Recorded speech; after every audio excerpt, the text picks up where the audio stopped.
Last time you were here, we were talking about gearing up for the confirmation hearings for one Ketanji Brown Jackson. Thank the gods that has concluded, because I don't know that my fragile emotional Black woman state could have tolerated much more of what she had to endure, Glynda.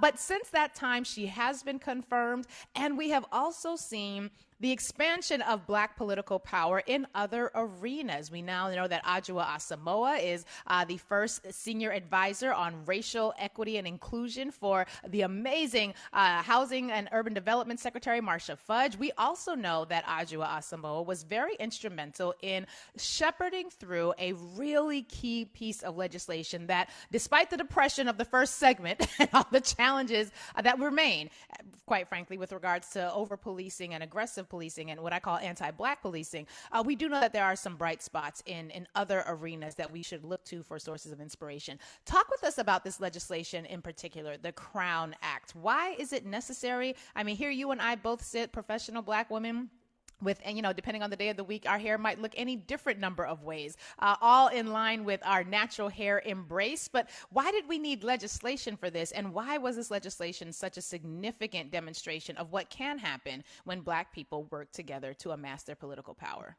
It also shows you where you have Black women sitting at decision-making tables. Those decision-making tables make better decisions. And so, the Black women executives, A.C. Bracy, Ingleton, along with Adjoa and the Crown Act Coalition came together several years ago, and in 2021 put out some research. So the Dove Crown research shows that teen Black women miss a week of school because of hair discrimination. 47% of Black mothers report having experienced hair discrimination. 86% of Black teens who experience discrimination state that that's traumatized, right? And that there are 66% of Black girls in majority white schools have reported experiencing hair discrimination. I am, since it's you, Lurie, we could talk about hair because we Black women wear hair. Come on, sis. Come on, we got it. I often, you hear me talk about my great-grandmother, grandmother, and mother, right? My great-grandmother was born in 1895, died shy of her 100th birthday. Here are three women who never, I shouldn't say my mother did have a Jerry curl at one point, but they were press and curl women, right? I remember every Saturday getting a hard press, right? I hated that hard press. And so although we pressed our hair, I had to beg to get a perm.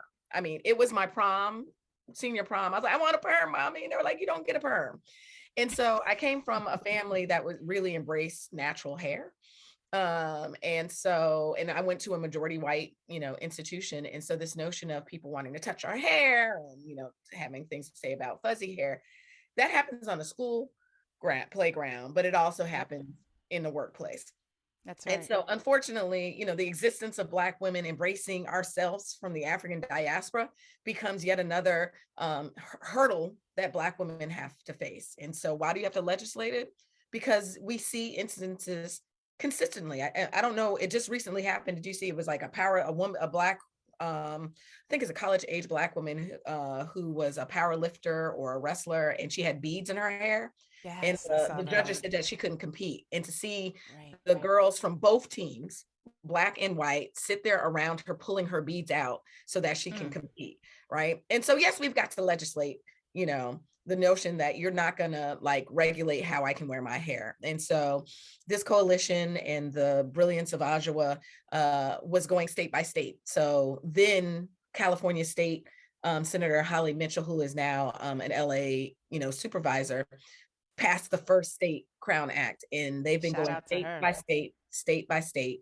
But we're now looking at this being a federally, regulated piece of legislation. And so the House passed it, and now it's in the Senate. So what does Higher Heights do? We want to expand Black women's political leadership at all levels. And so it's great that Senator Cory Booker is carrying the water in the Senate, but there's no Black women in the U.S. Senate to be able to be part of this debate and about the importance of us being able to just be authentically us, like everything about our hue. It's part of why we celebrate now Justice Brown Jackson, right?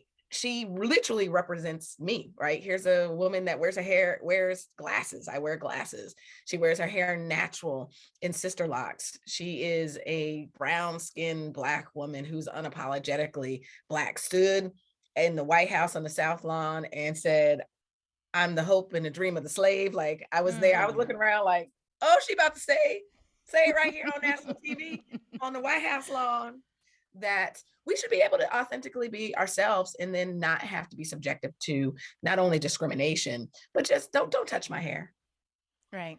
You know, it's funny. It feels like, I shouldn't say funny, that's the wrong word, but it's curious to me because whether it's in accessing community benefits, whether it's in safe policing, whether it's in just the ability to wear our hair with the same legal protections that everybody else has, to wear our hair in the way that it grows out of our head, these are fights we have to engage. And Glynda, one of the things that has always confused some people is the idea that, well, isn't discriminating against your hair racial discrimination? Wasn't that already prohibited? And I often give the example, what we currently have is a system where if I work at a all Black, it just so happens all of our staff are Black at the Center for Law and Social Justice. It just so happens our constituency group, we serve Black people. So, no real oddity there. But if a white attorney, civil rights attorney who was passionate about social justice were to show up at my center and interview for a job, and we said, Jenny, you're awesome.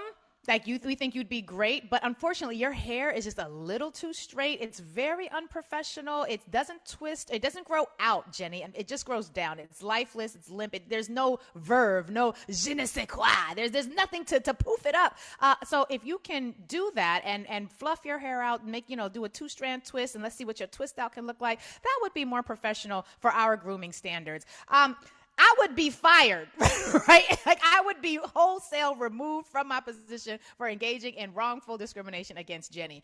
But isn't that literally what Black women and men are subjected to in the workplace without this legislation? Absolutely. And I would also want to check ourselves, right? Because we do Black on Black hair crime. Come on. And so the notion of us as employers or, family members, the complexity of our hair is deeply rooted in intergenerational, about what we think leadership looks like. And so it has certainly over time has been normalized around what hair looks like, right? The notion that we have elected women who rock their hair natural. We have C-suite women wearing their hair natural. I know it was a whole thing with the National Association of Black Journalists supporting their journalists, the Black women who are anchors across this country, so they could wear their hair however they want. We are being told every day what our hair should and should not be. And it starts very early in school, which is why there needs to be this discussion, because to see those videos that make us excited to see Black fathers and moms doing those affirmations for their little girls about their hair, and frankly, little Black boys. It's beautiful, but we shouldn't have to do it because of the stereotypes that are that continue to be pushed through media, both like news media and our pop culture media, about what is acceptable around hair and what is kept and what is not professional. And so at least this not only are we looking at how we can talk about good public policy for this, we are also having sparking a conversation. At the end of the day, Black women are a huge economic consumer. That's why Dove, be frank, is important. We spend more money on hair products than the general population, like in the tens of billions of dollars. And so it's big business. The amount, go to your closet, your bathroom, and the amount of different products that you have. And so you don't know me, Glynda. It's huge business. And so you want to make money off of us. That's right. Around our products, but then you want to police our hair. Dr. Nadia Brown, who at the time was at Purdue University, has done some research on the politics of hair. And like I said, I'm excited to see, you remember in 2018, when we were 2018, Stacey Abrams boldly rocked her curls, her natural curls, running for governor.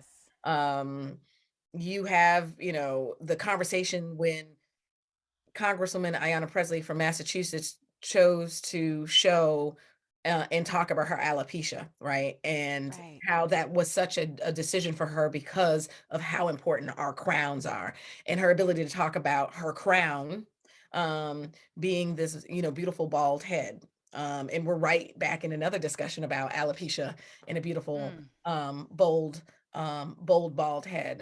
And so beauty comes in all sizes, shapes, hairstyles, and Black women will rock a hairstyle different every day. And Every so single day. let me rock it every day, and don't talk about my hair, how I done changed it every day. Yeah, one of the things that I used to be concerned about was the fact that there would seem to be an effort to fight the way and to change the way society views our hair, but we hadn't necessarily seen that internal conversation. I remember when Hampton University at their MBA program issued an announcement that said you could not be a part of their MBA program and have a natural hairstyle because that was not professional. Now, I read about this in the early 2000s as I was sitting with flat twists in the front with a big old afro puff in the back, and it wasn't a corner office in a New York City law firm, but it was certainly a great one.